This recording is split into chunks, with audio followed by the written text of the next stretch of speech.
أعوذ بالله من الشيطان الرجيم بسم الله الرحمن الرحيم وآخرون مرجون لأمر الله إما يعذبهم وإما يتوب عليهم والله عليم حكيم۔ یہ آیت ہے سورۃ التوبہ کی آیت نمبر 106۔ صرف ایک آیت کا دراسہ آج ہم انشاءاللہ کریں گے۔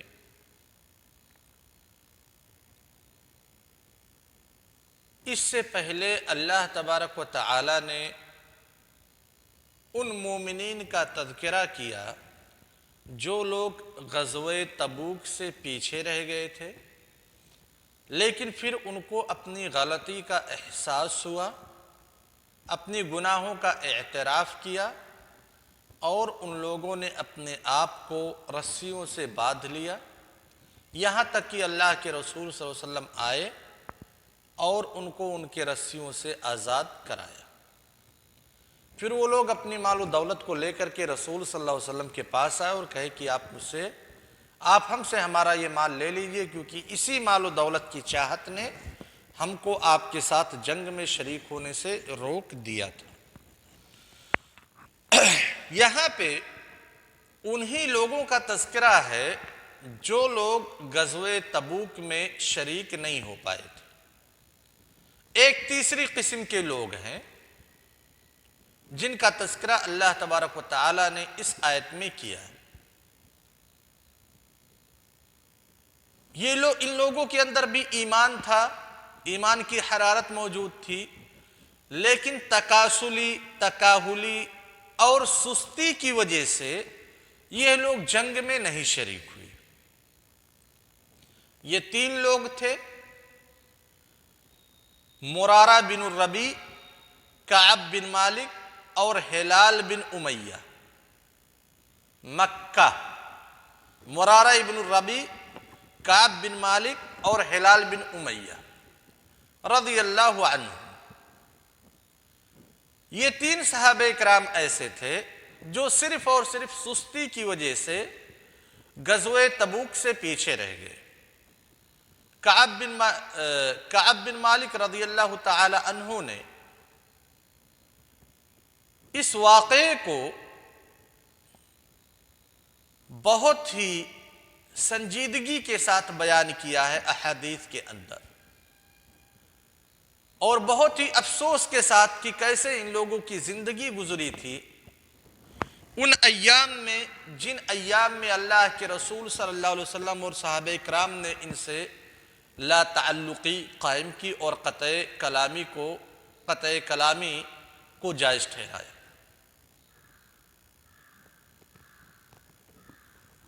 پہلے آیت کا معنی جان لیتے ہیں، اس کے بعد آیت کے اندر جو تفسیر ہے یا پھر جو تشریح ہے اس پہ روشنی ڈالتے ہیں۔ وآخرون،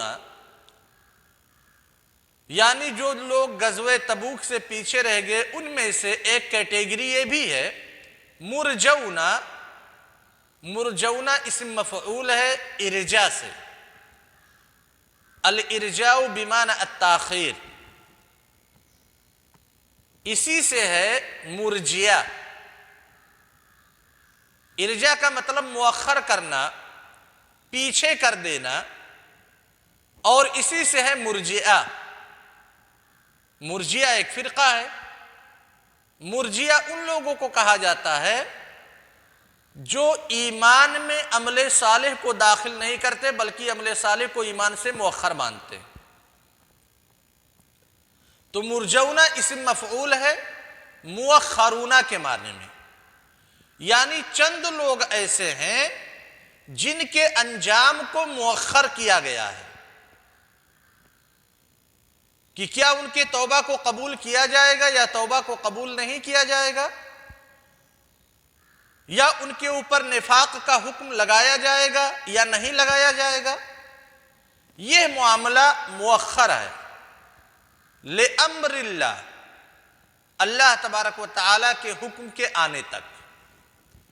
اما یعذبہم، یا تو اللہ تعالیٰ ان کو عذاب دے دے گا ان تین لوگوں کو،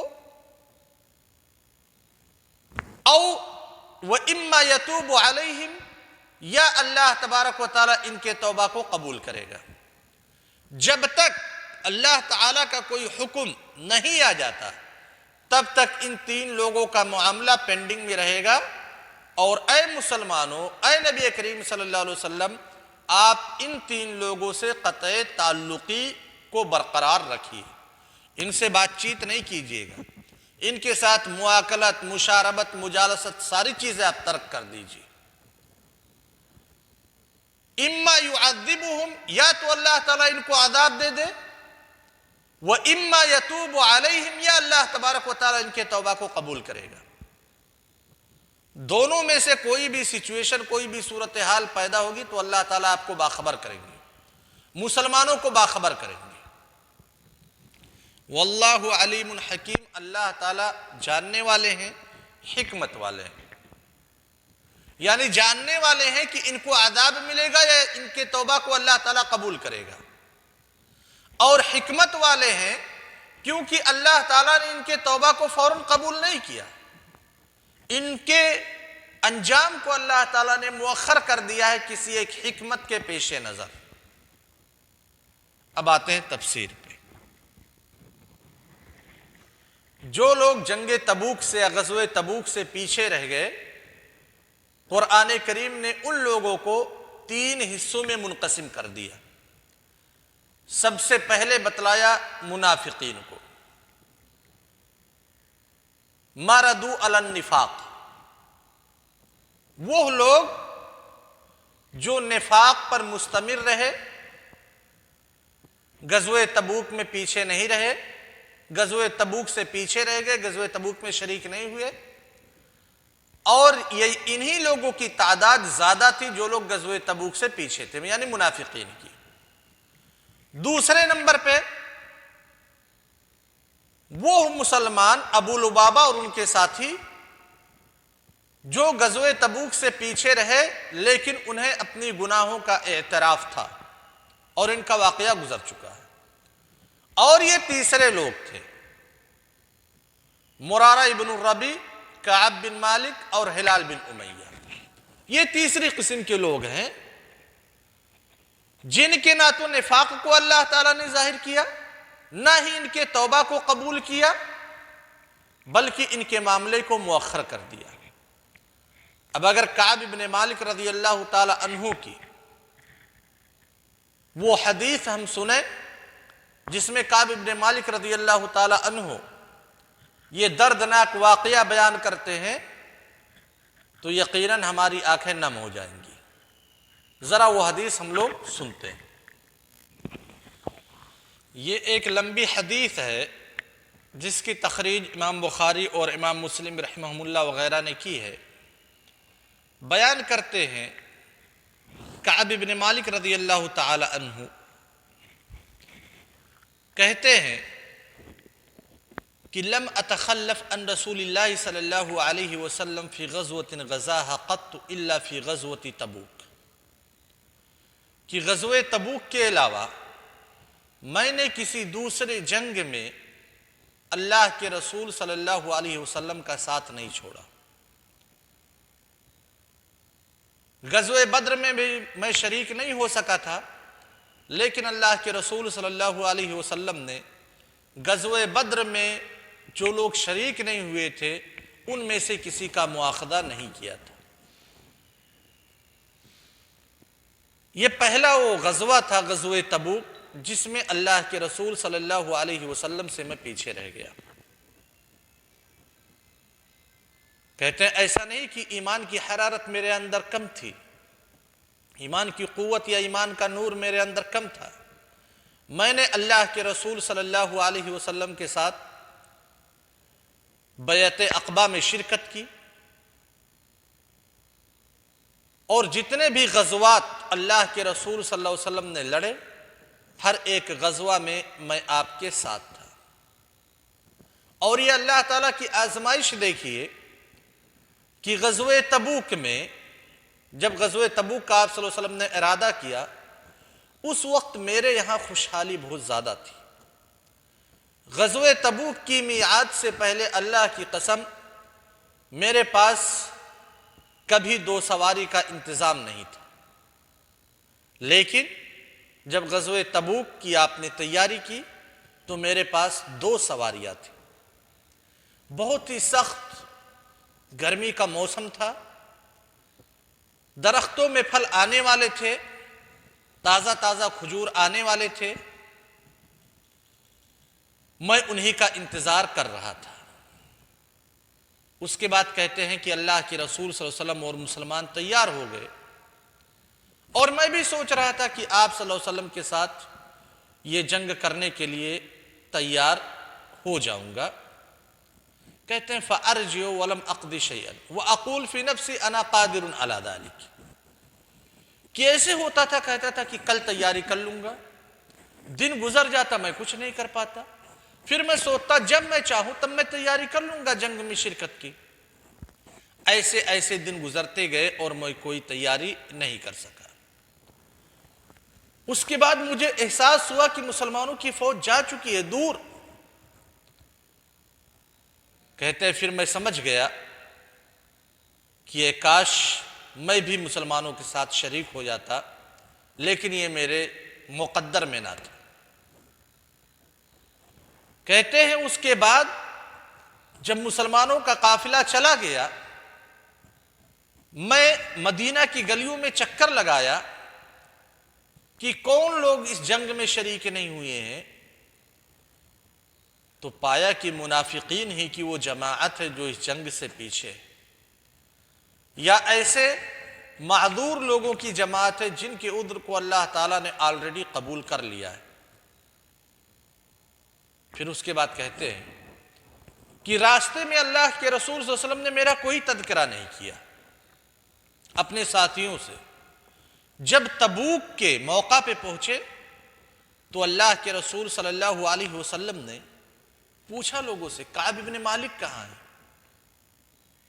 لہذا کعب ابن مالک رضی اللہ تعالیٰ عنہ کو ادھر ٹینشن تھی، ادھر سخت ٹینشن میں مبتلا تھے، کیونکہ جو لوگ پیچھے رہ گئے تھے غزوہ تبوک سے 2 ہی قسم کے لوگ تھے مدینہ میں، یا تو وہ بیمار جن کے عذر کو اللہ تعالیٰ نے قبول کر لیا ہے، یا تو منافقین۔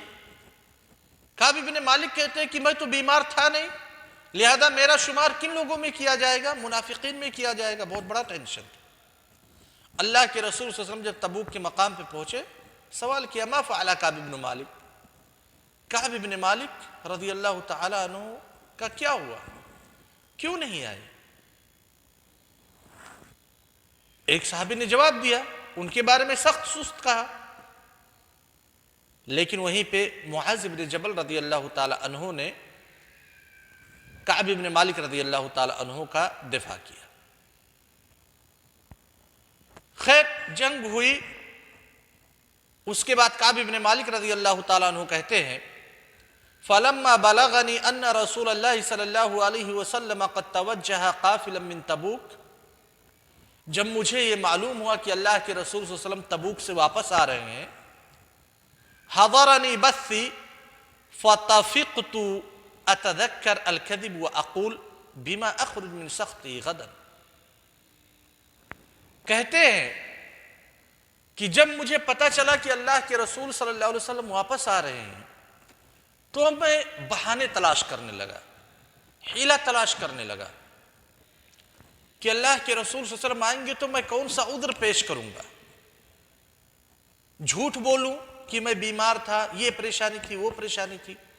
پہلے دل مطمئن ہو جاتا کہ جھوٹ بول کر کے نجات پا جاؤ، لیکن پھر فوراً ضمیر ہماری ملامت کرتی کہ اگر آج جھوٹ بول دو گے تو کل کیسے بچ پاؤ گے، لہذا جھوٹ نہیں بولو۔ کہتے ہیں کہ میں اپنے اہل و عیال سے بھی مشورہ لیتا کہ میں کروں تو کیا کروں، اللہ کے رسول صلی اللہ علیہ وسلم کے سامنے کیا عذر پیش کروں گا۔ پھر اسی شش و پنج میں مبتلا تھا، مشورہ کرتا، بہانے بناتا، پھر ضمیر ملامت کرتی، اس سے توبہ کرتا، نہیں جھوٹ نہیں بولوں گا، جھوٹا بہانہ پیش نہیں کروں گا۔ اسی شش و پنج میں تھا کہ خبر دیا گیا کہ اللہ کے رسول صلی اللہ علیہ وسلم آ گئے۔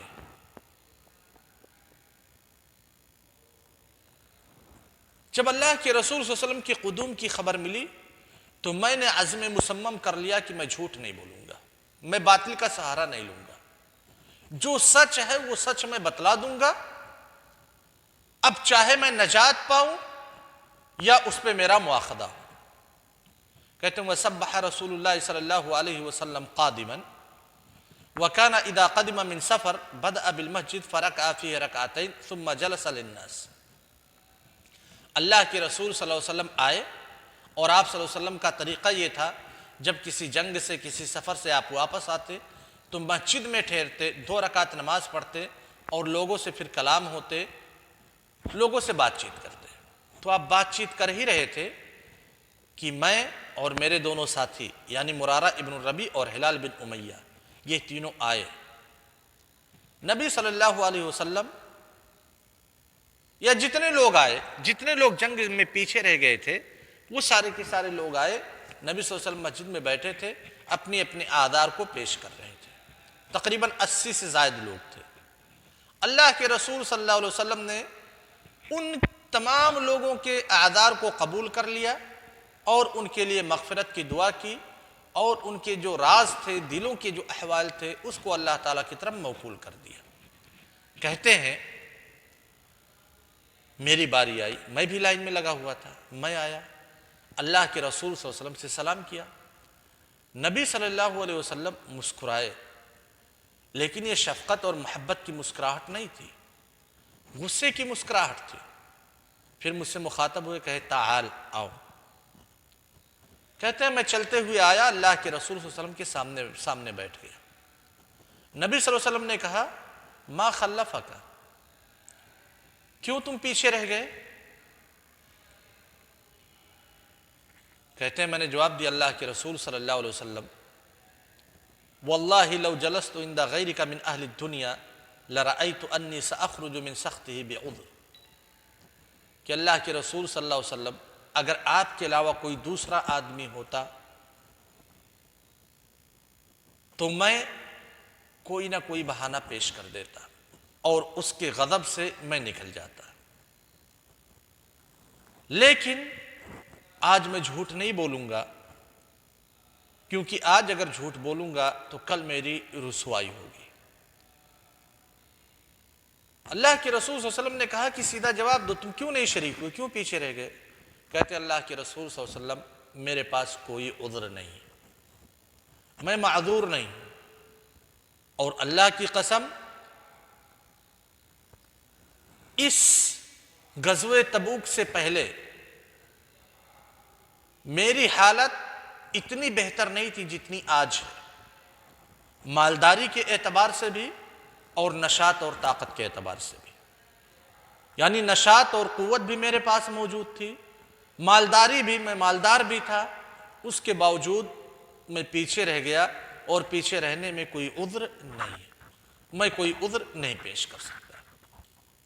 اللہ کے رسول صلی اللہ علیہ وسلم نے کہا ٹھیک، تم سچ بولے ہو، اب چلے جاؤ، یہاں تک کہ اللہ تعالیٰ تمہارے بارے میں فیصلہ کر دے۔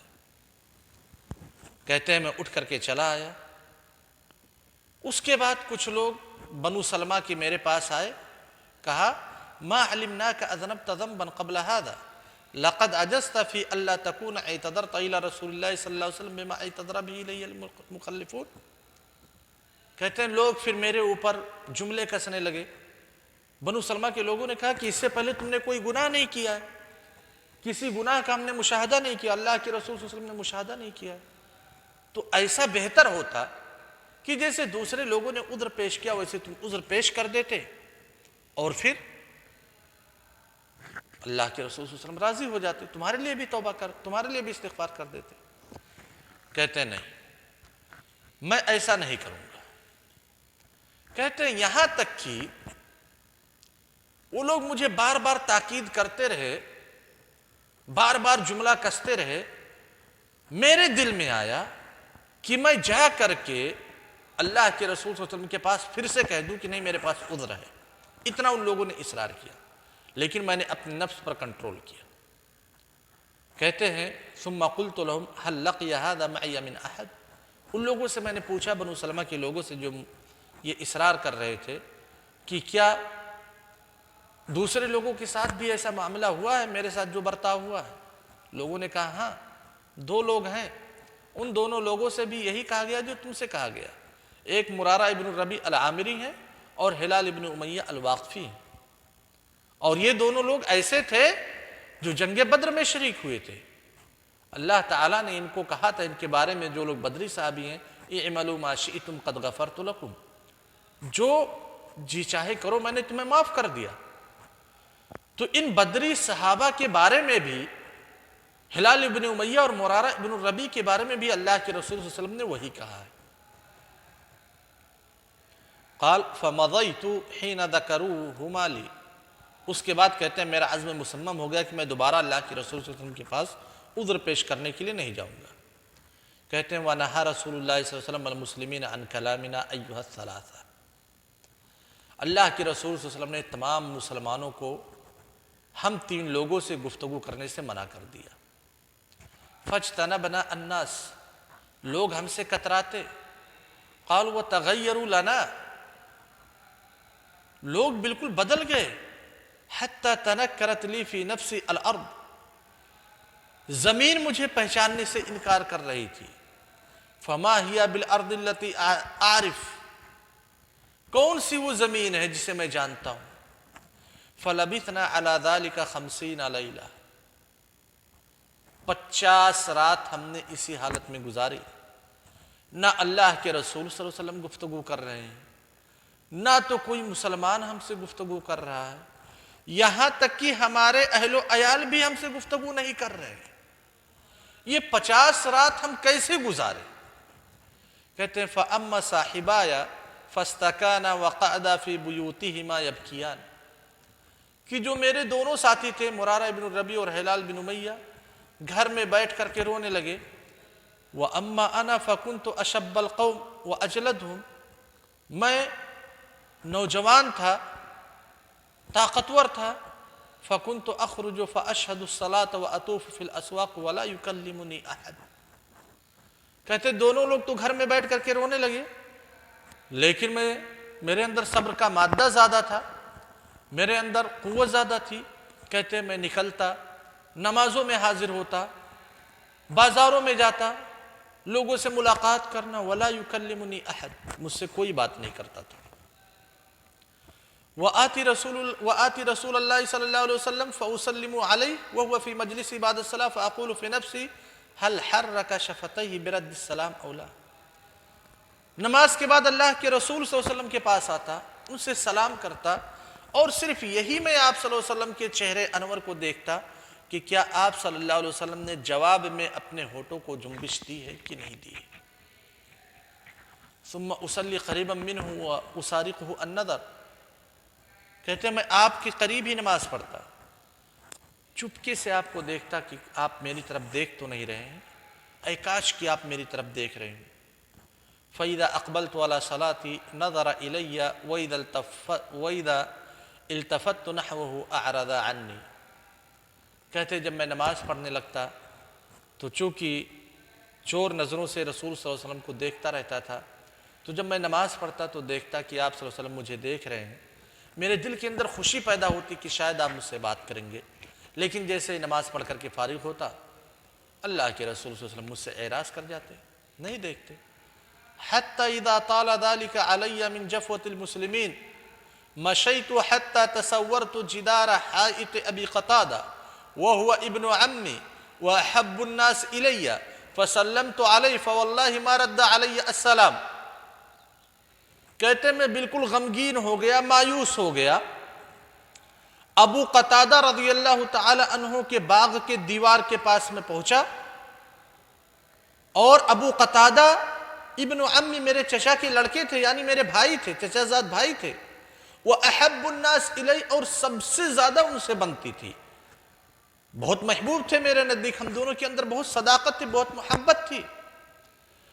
کہتے ہیں میں اپنا غم بیان کرنے کے لیے ابو قتادہ کے پاس پہنچا، فسلمت علیہ، ابو قتادہ سے میں نے سلام کیا، اللہ کی قسم ابو قتادہ نے بھی سلام کا جواب نہیں دیا، میں گیا تھا غم بیان کرنے کے لیے، ابو قتادہ نے مجھے اور غمگین کر دیا، بیان سلام کا جواب نہیں دیا۔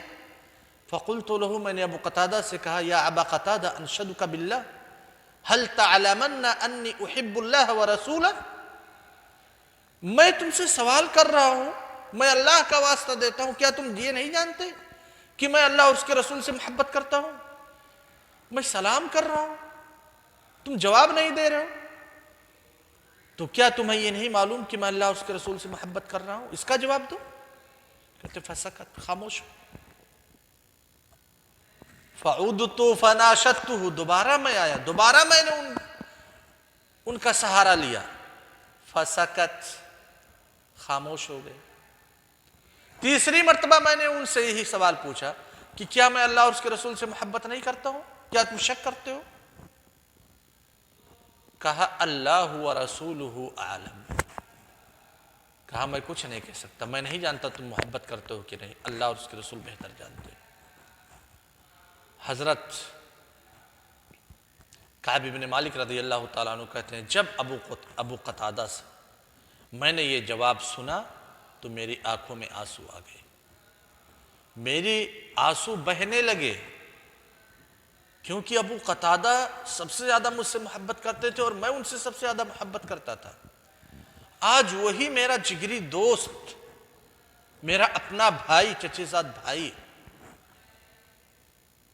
یہ ماننے کے لیے تیار نہیں کہ میں مسلمان ہوں، میں اللہ اور اس کے رسول سے محبت کرتا ہوں۔ کہتے ہیں وَتَوَلَّيْتْ، واپس آ گیا میں رو کر کے۔ فَبَيْنَ أَنَا أَمْشِي فِي سُوقِ الْمَدِينَةِ إِذَا نَبَطِيٌّ مِّن نَبْطِ أَهْلِ الشَّامِ مِمَّنْ قَدِمَ بِالطَّعَامِ يَبِيعُهُ بِالْمَدِينَةِ يَقُولُ مَنْ يَدُلُّ عَلَى كَعْبِ بْنِ مالک۔ کہتے ہیں اللہ تعالیٰ نے ایک آزمائش میں اور ڈال دی۔ اب یہاں سے انشاءاللہ واقعہ کل میں بیان کروں گا کیونکہ وقت زیادہ ہو رہا ہے۔ والسلام علیکم ورحمۃ اللہ وبرکاتہ۔